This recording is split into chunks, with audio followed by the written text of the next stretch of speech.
ধানের শীষে ভোট দিও ও ভাই ও ভাই ধানের শীষে ভোট দিও ও নানু ধানের শীষে ভোট দিও ও নানা ও নানা ধানের শীষে ভোট দিও ধান লাগা ধান লাগা ধান লাগা ধান লাগা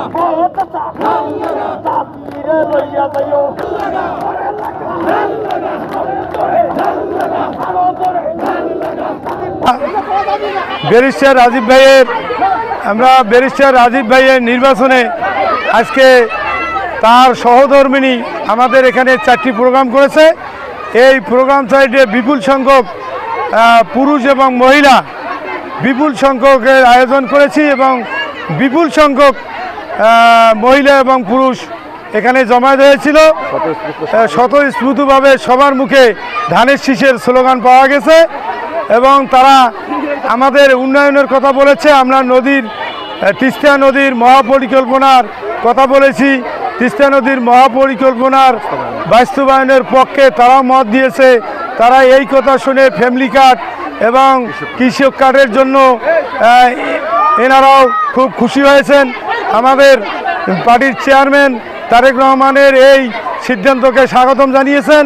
তাদের মধ্যে আমাদের ধানের শীষে ভোট দিবে বলে তারা খুব স্লোগানের সহিত আমাদের ব্যারিস্টার ভাইয়ের সহধর্মিণীকে উৎসাহ উদ্দীপনার মাধ্যমে ধানের শীষের স্লোগানে ভরপুর করে দিয়েছে।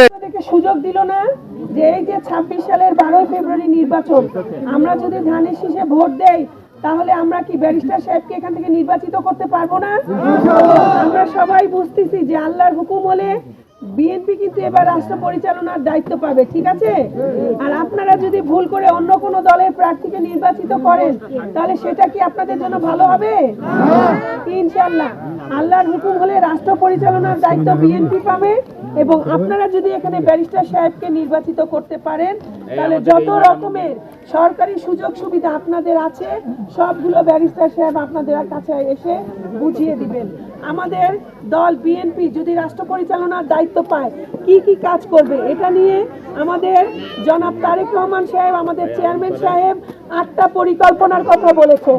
এই 8টা পরিকল্পনার মধ্যে প্রথমটাই হচ্ছে জাতি ধর্ম বর্ণ নির্বিশেষে সবাই মিলে একটা সুসংগঠিত দেশ গড়ে তুলবে, যেখানে মানুষের ভোটের অধিকার থাকবে, মানুষের গণতান্ত্রিক অধিকার থাকবে, মানুষ নিজের কথা বলার একটা স্বাধীনতা পাবে, ঠিক আছে?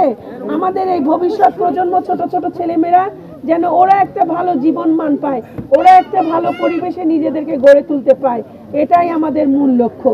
দ্বিতীয়ত আমাদের মা বোনদের জন্য একটা ফ্যামিলি কার্ড করা হবে, শুনছেন? এই ফ্যামিলি কার্ডটা প্রত্যেকটা গৃহিণীর নামে হবে। এই ফ্যামিলি কার্ডটার লক্ষ্যই হচ্ছে প্রত্যেক মাসে আপনি 2 থেকে 2.5 হাজার টাকা সঞ্চয় করবেন, অথবা এই যে 2 থেকে 2.5 হাজার টাকা এই অর্থের মূল্যে আপনি হয়তো বিভিন্ন রকমের খাদ্য সামগ্রী অথবা নিত্য পণ্য যেগুলো আপনাদের প্রয়োজন সেটা নিতে পারবেন। তাহলে এটা কি ভালো হলো না? আমাদের লক্ষ্য আমাদের মা বোনকে অর্থনৈতিকভাবে শক্তিশালী করা। আমাদের যারা কৃষক ভাইয়েরা আছেন তাদের জন্য কৃষি কার্ড করা হবে। এই কৃষি কার্ডের বিনিময়ে আপনারা বিভিন্ন রকমের স্বল্প সুদের বিনিময়ে ঋণ পাবেন।